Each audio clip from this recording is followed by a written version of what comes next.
From Washington, the McLaughlin Group, the American original. For over 3 decades, the sharpest minds, best sources, hardest talk. Issue 1, schlock and awe. Let's take a look at the facts. Let's look at where we were when we came to office. The economy was in free fall. We had the Great Recession hit. 9 million people lost their job. $1.6 trillion in wealth lost, in equity in your homes and retirement accounts for the middle class.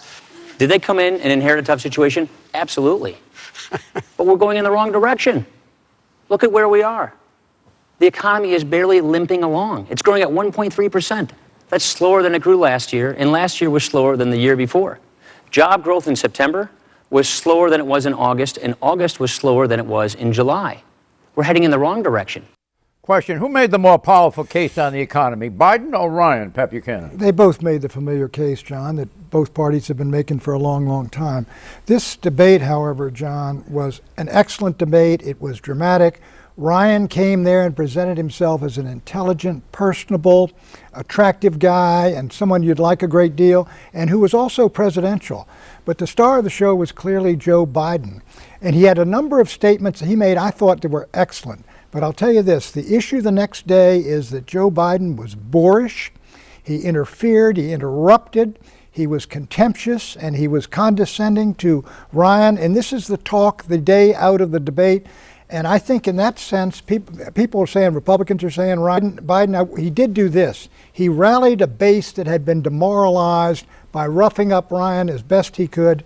But I think the second day story, both of Biden's performance and on Libya, where Biden really stepped into it, and I think those things make it a negative for the Democratic Party the day after. Well, boorish may be a little bit too high octane, you know, as a negative descriptive adjective. I'll hold to it. You're watching too much cable news television, Pat. I thought Joe Biden did exactly what he needed to do. He rallied the Democratic base, which was demoralized, and he made up some of the ground that President Obama lost a week ago. He took the fight repeatedly to Paul Ryan. He didn't let him get away with any of that malarkey, and he interrupted a lot, but it was a terrific debate. The two candidates engaged. Martha Raddatz did a fabulous job reining them in when she needed to, but keeping them on point. They both performed well, but the victor was Joe Biden because he really scored on issue after issue. Susan, welcome. What did you think of the debate? Well, I think both Ellen and Pat made some excellent points. I think what was interesting after the debate in the spin room, when you heard the Republican and Democratic aides talking about what happened, Republicans conceded that Biden had won on passion, which is important in these things because it's all about the optics, how it looks, how it comes across, and that was a really big score for them. They were very, very excited, whereas the Democrats were very excited. The Republicans were a little more subdued, but they talked about Ryan as the winner because he was articulate and he put forward the arguments that are important to their base, and they thought he really outscored Biden in terms of getting the facts straight on things. But again, the emotion and things that Biden put forward were considered more valuable in some ways for the Democrats. They were really excited about it. Did you think any of, or here, you were present down at the debate itself. That's right. Anything else happened? Did you hear anything from Obama's top advisor that any expressions of disappointment? From Obama's top advisor? Yeah. Actually, what David Axelrod said was that the president watched the debate on the plane coming home from Florida where he'd been campaigning, and that he felt that Biden's performance for the president would be very informative to the president, and that we would see a different President Obama on the debate stage on Tuesday. Yes. Did he say anything about Ryan, the president, through Axelrod?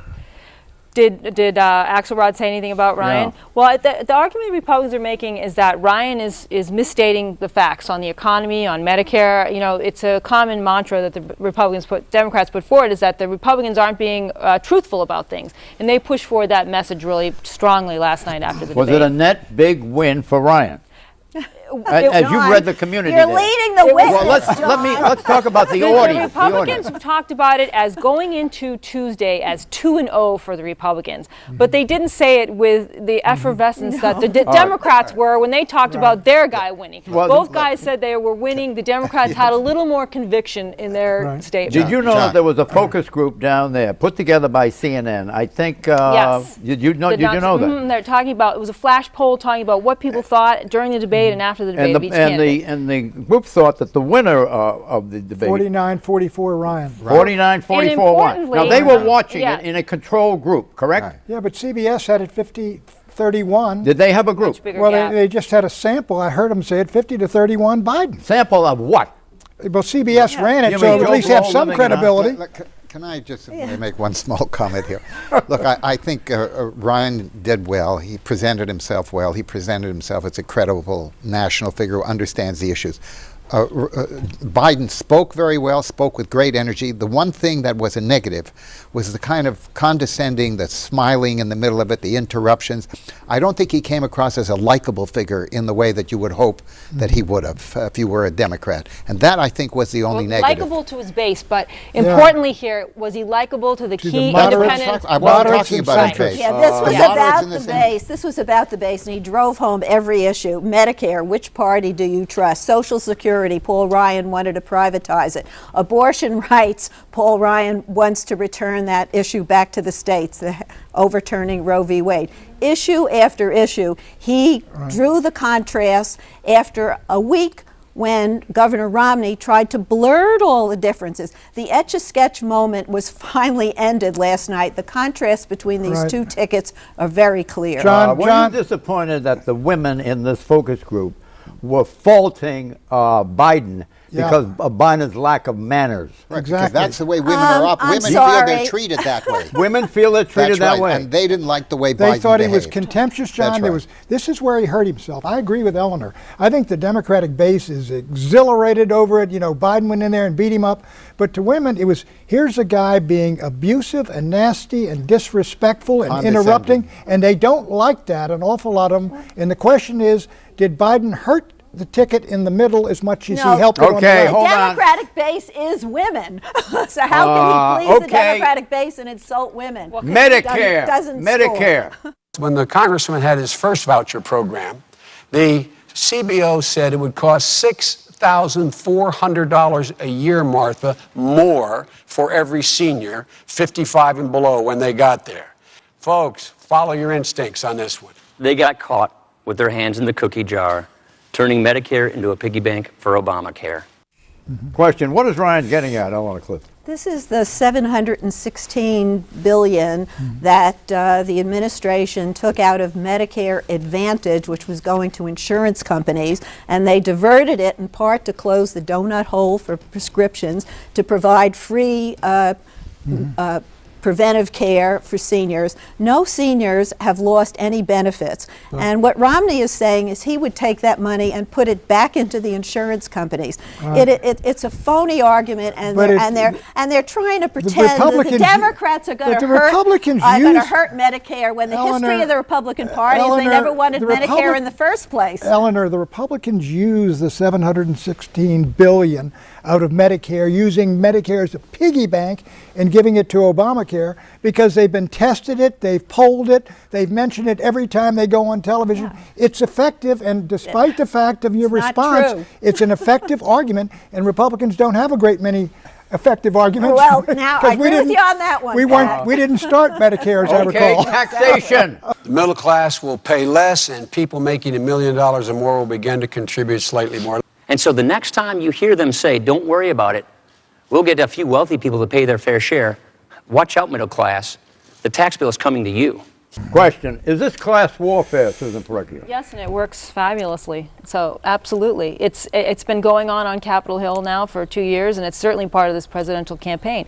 It's the Obama campaign saying we're standing up for the middle class, and Romney, and he's standing up for the rich. He's standing up for the wealthy. It's one of the main arguments in Obama's platform. And I think Ryan did a very effective job talking about it, just leveling it out a little bit by saying eventually it's going to encompass the middle class. Did you notice, John, did you notice? Do you think it's an argument, it is old because wealth is no longer seen as an evil when you have all kinds of magazines featuring on the front cover Buffett, and who's the number one wealthiest man in the world? Yeah, Gates. But listen, I mean, so but John, the key thing here. Let's hear it from the voice of authority over here. Then I'll call you. Let me just make one quick point. The key thing is Biden changed the Democratic position to the Schumer position. Normally it's 200 to 250,000 above that. Biden kept talking about $1 million. That's Schumer's position, And if Obama moves there, it would be a very smart type move, just like Romney did in the last debate. Right. You want to speak to this? Mort speaks to this very eloquently, actually. I'm trying to speak it. I want to qualify as much as I possibly can to talk on this subject. But let me just say this. I'm just thinking about this in terms of what will stimulate the economy. And I have believed for years, and I've written it for years, that in a sense what Romney is talking about makes a lot of sense. We have to lower the tax rates for everybody, not so much for the wealthy, but for the middle class of this country. And the way you compensate for the lower rates is by eliminating a lot of these itemized deductions. By the way, only 30% of Americans itemize their deductions. They're the ones who benefit from it. They happen to be the upper income people. So it is a progressive way of taxing, but it is the most stimulative thing you can do for the economy, both for business and for the consumer. I don't get it. Wait, give me the addition. The addition is, let's say, why is that going to create more wealth? It's not spread it around. That's right, because you will increase the real incomes of the middle class of America. They'll have lower tax rates. Better jobs and jobs? No, they'll have lower tax rates and less deductions, okay? That's the way it'll average out. And they will be willing to spend it. The same thing will be true of business. And they will lose a lot of their deductions, but they'll have lower rates. And it balances out. If you saw the numbers, okay? Yeah. There's $1.2 trillion that comes out of the tax revenue and $1.1 billion that comes out of the elimination of all these special deductions. All right, now let's talk about that, because that's key. The elimination of the loopholes, so to speak, the deduction, legitimate deductions, eliminate those. That's right. That means more money in the government. More money in the government. That's right. That takes care of the middle class. That will be spread out there. Revenue neutral. Revenue neutral. Not bad. What's wrong with that? But Governor Romney doesn't say what loopholes. He refers to these loopholes. You go to his website, there's no mention of loopholes. There's no mention of what he's going to close. And so what is he going to close and who is it going to affect? Well, suppose there's easy ways to do it. You could say, look, no more than 10% deductions off your income, but it's revenue neutral. So easy, why doesn't John, he say Eleanor, let me mention. The key that you were asking Mort about is, what does it do? You increase the reward for work, the individual incentive to work. If you cut the taxes, say, from 35 to 28, people are going to say, look, let's not worry about this. Let's go out and make more money. And that's, you energize business and individuals. You got to get the tax rate down because we're competitive with other countries. It also vitiates the argument stemming from class warfare. But going back to the tax rates of the Okay, Ryan's reprimand. But it shouldn't be surprising for a guy who says 47% of the American people are unwilling to take responsibility for their own lives. And with respect to that quote, I think the vice president very well knows that sometimes the words don't come out of your mouth the right way. Question, did Mr. Ryan effectively counter the infamous 47% Mitt Romney quote? No, and you didn't play Biden's response there. He said, I always say what I mean, and so does Governor Romney. That was a wonderful response to that comment. But the John, 47% is not a made-up thing. It is what Governor Romney believes. The 47% riff by Biden, I think, the early riff, was the best part of the debate for him. I mean, because he felt passionate. He said, look, what are you talking about? My folks I grew up with in Scranton, my neighbors, my parents. And when he did it at that period, that was the best moment for Joe Biden in the whole debate. Did you observe anything special about that moment that Buchanan is glorifying here? I agree. I think Biden was very effective with that argument, and it set up something for Ryan to attempt to try to discount it by saying Biden is full of all these gaffes all the time. But I didn't think it came across as effectively as they wanted it to, and the audience did laugh, but it didn't kill the whole argument Biden was making about the 47%. Issue 2, Benghazi blame game. When I requested assets, instead of supporting those assets, I was criticized. And somehow it was my responsibility to come up with a plan on the ground. Eric Nordstrom, a State Department official, was the agent in charge of security for U.S. diplomats functioning in Libya at the U.S. Embassy in Tripoli and U.S. Consulate in Benghazi.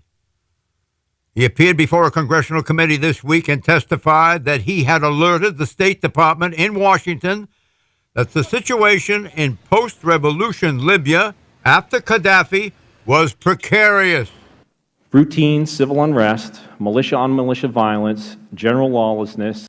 The House Oversight and Government Reform Committee is chaired by California Republican Darrell Issa. ICE's committee is examining whether Nordstrom's requests for security assistance were ignored by the State Department in the months prior to the attack on the U.S. consulate in Benghazi on September 11, 3.5 weeks ago.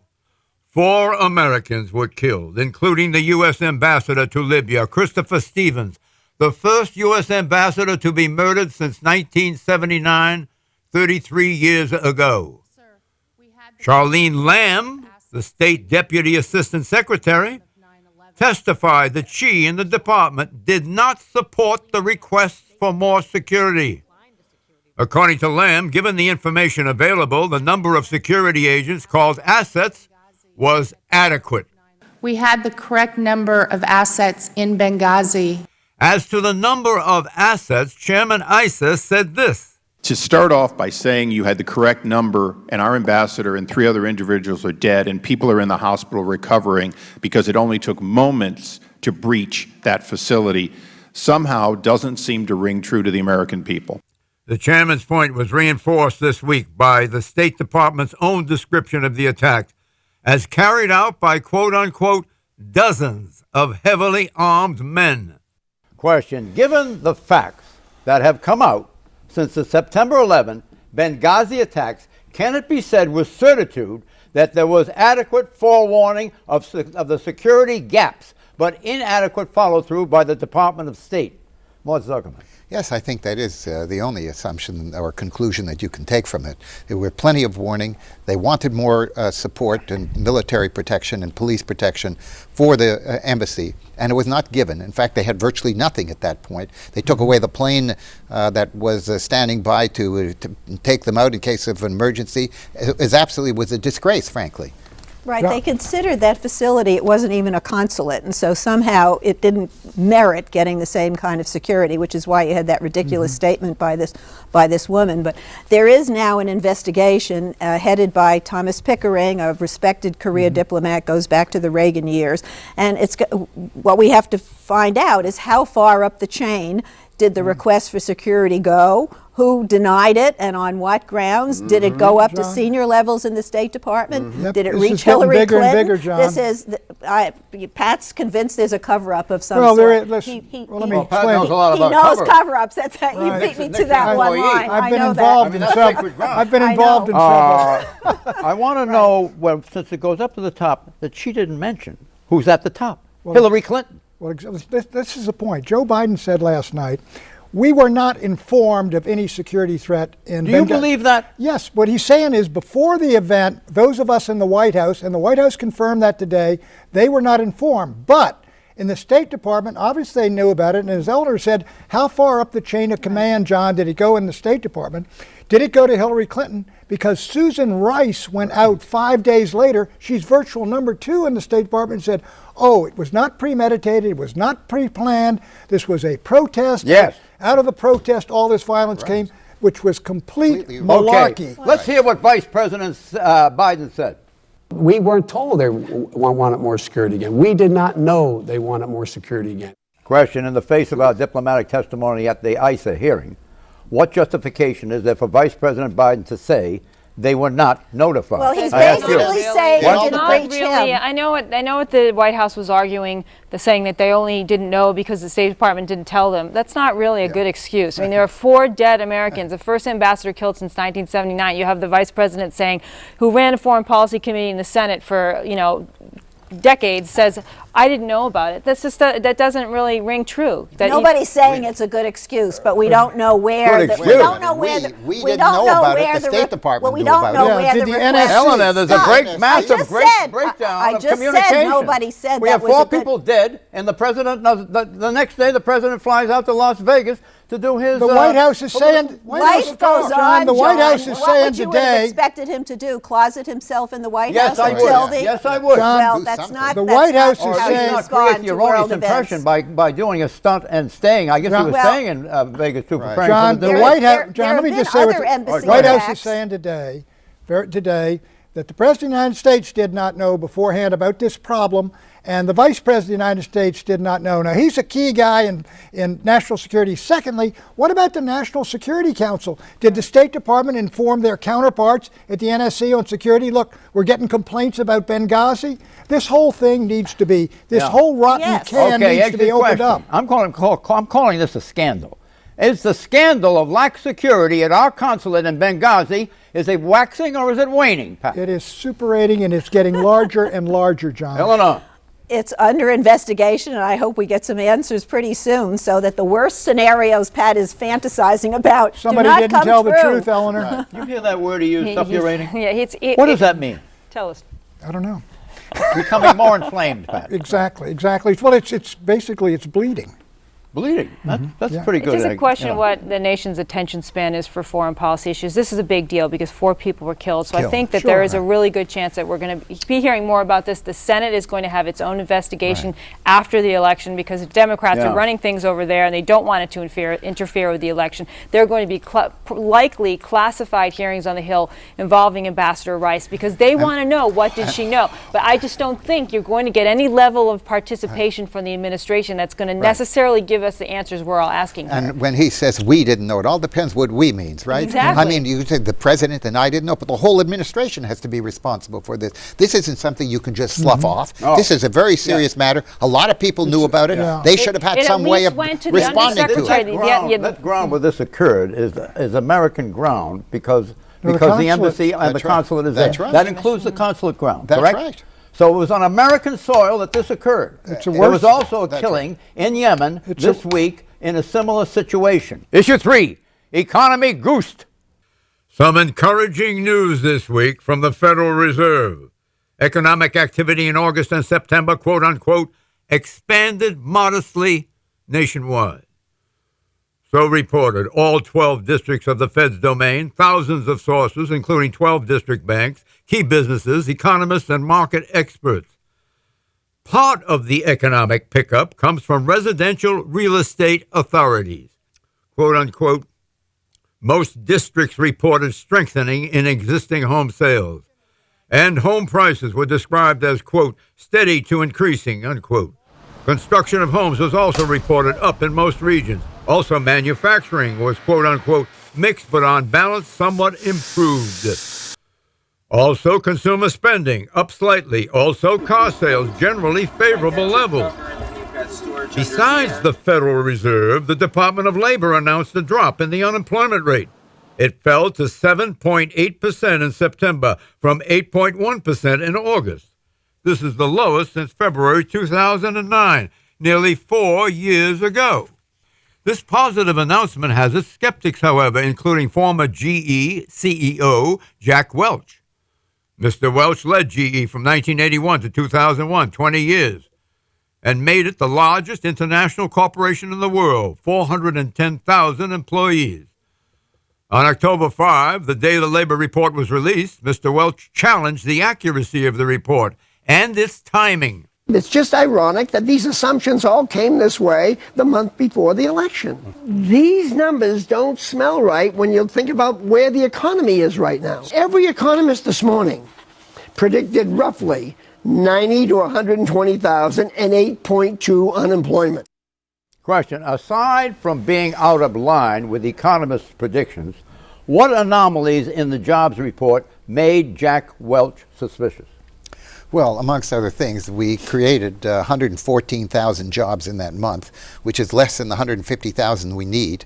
The numbers went up because a whole group of people left the labor force in terms of being unemployed and took on part-time jobs. And those part-time jobs, they're out of that 8.3 or the 8.1 that's called U3, but they're in what is called U6, which is another measurement, a much wider and more rational measurement, and that did not go down at all. U6 stayed exactly where it it was. So the numbers on the headline number that we always use, which is U3, came down, but it's not the most realistic assessment. I think Jack Welch has pretty much backed down from that. He conceded he should put a question mark, that he had no evidence on which he was basing his comment. And you look at the Bureau of, and he's now not writing for Fortune magazine anymore because they editorialized against him. I think the weight of opinion was basically is that he was creating an issue that doesn't exist. The Bureau of Labor Standards is a bunch of government bureaucrats. There are lots of people involved in these numbers. Cooking the numbers would be a very hard conspiracy to pull off. Well, there's something more. There's something more about this story that has not fully emerged. Which we learned at the end of the week about California. Their numbers were not included. California has one of the highest unemployment rates in the country. How can you construct a number for the nation without the numbers of California, which were not in it?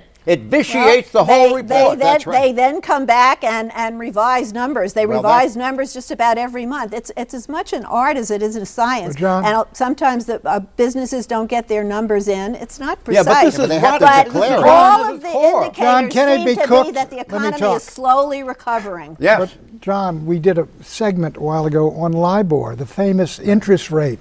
And we found out all the banks in England were cooking the biggest number in the world. Of course they can. And there's another factor behind Jack Welch. The drop in unemployment was the greatest drop in 30 years since the Reagan recovery. And there's no Reagan recovery going on out there. Well, the LIBOR people who were cooking the books were all people pulling down six-figure salaries. They're not the government bureaucrats who put together these numbers. They get six-figure salaries too. These are career people, and I would stake whatever reputation I have on the fact that they do a careerist. You're with them. And this is whenever the Republicans are losing, they question the numbers. 4 weeks away, who's going to win the election? Don't develop it. Too close to call. Obama. Too close. Romney. Bye-bye.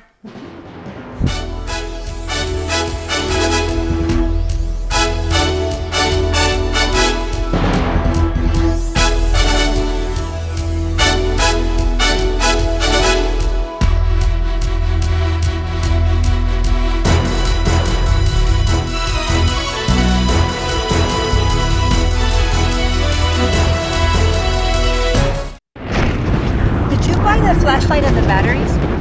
Yes. Did you make sure we're not missing anything in the first aid kit? Yep. Did you go through the plan with the kids again? Yes.